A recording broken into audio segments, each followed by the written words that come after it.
Miles. This was supposed to be one of the games of the week. It was a wild matchup. San Francisco 49ers against the Kansas City Chiefs. Chiefs going on to the West Coast to San Francisco to play the 49ers.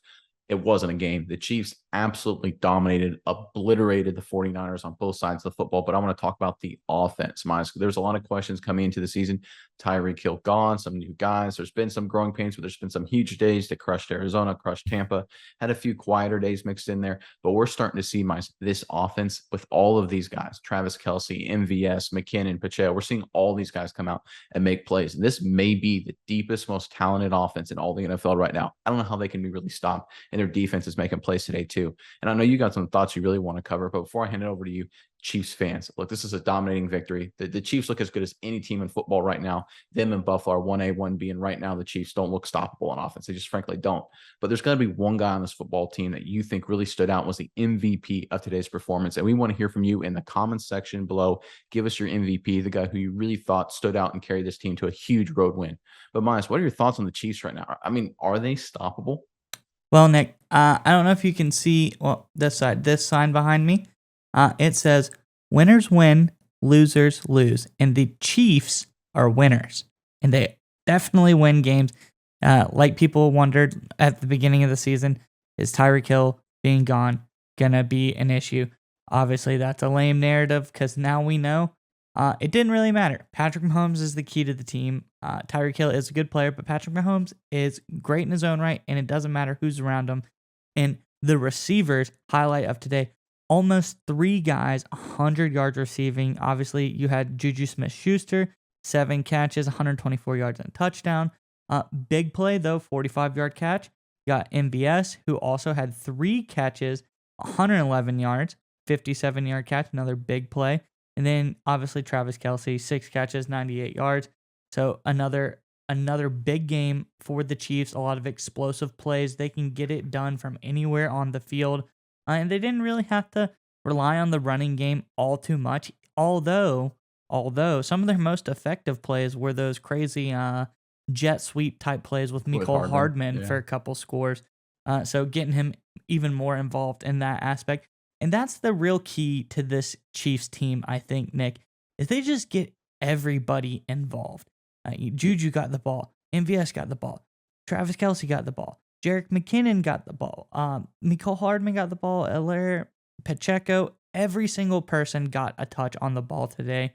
And I think that's why the Chiefs are so effective, is you can't cover everybody. You know what I mean, Nick? Well, in the 49ers, this is one of the better defenses in football. Obviously, Bosa, Warner, they're well coached with DeMeco Ryans. This is at home. The 49ers were really motivated. This was going to be a huge, challenging matchup, supposedly, for the Kansas City Chiefs. And you brought up a great point with all those names, Miles. There's so many guys that had just a massive day today. All 3 running backs, McKinnon, Edwards-Helaire, and Pacheco, had averaged 5 yards per carry or more. That's crazy. Obviously, Mecole had the 2 rushing touchdowns, also had the short catching touchdown. Juju, 7 catches, 100. MVS, 3 catches, 100. Travis Kelce, 6 catches, 98. I mean, Jerick McKinnon, 2 catches, but of course he had that 3rd and 20 screen. Like, they have who was the tight end that scored? Watson on that play action, got an easy short touchdown. They just have guys everywhere. And that I honestly don't know as a team how you can stop them. Like, Buffalo was able to slow them down a little bit, but I think that's just Buffalo was able to move the ball themselves and kind of control the clock. But when this team is clicking like this and they have everybody involved, I honestly think they may even be better than where they were with Tyreek Hill. Because while Tyreek Hill is a special player, he's an unbelievable talent, this may be the most complete football team on the offensive side of the ball that we maybe ever seen in the NFL. I've never seen a team that literally has 12 or 13 guys that are impact players. Like, it's literally that high. 4 running backs, 2 tight ends, 5 receivers. I mean, the numbers are staggering. Mahomes, Andy Reid pulling the trigger. This is just an unbelievable football team on offense. Yeah, no. And, the crazy part to me is just how effective these guys are when they touch the ball. You look at Mecole Hardman, he's like a fantasy owner's worst nightmare. 6 touches for the whole game, but yeah, he gets 3 touchdowns somehow. It's like these guys really, any opportunity they get the ball, and I'm going to rephrase this a little bit, Nick. Anytime Patrick Mahomes gives someone the ball, he puts them in the best possible way to make the biggest possible impact on the field. So kudos to him, and then kudos to this Chiefs team. But before we get through all this, let's look at like the upcoming games for the Chiefs. They get a bye next week. Titans, Jags, Chargers. So they're gonna roll. That offense is unstoppable. I think they're gonna have pretty solid. They could potentially win out for the rest of the season. Obviously, the last couple games, divisional games, Broncos, Raiders, will be tough.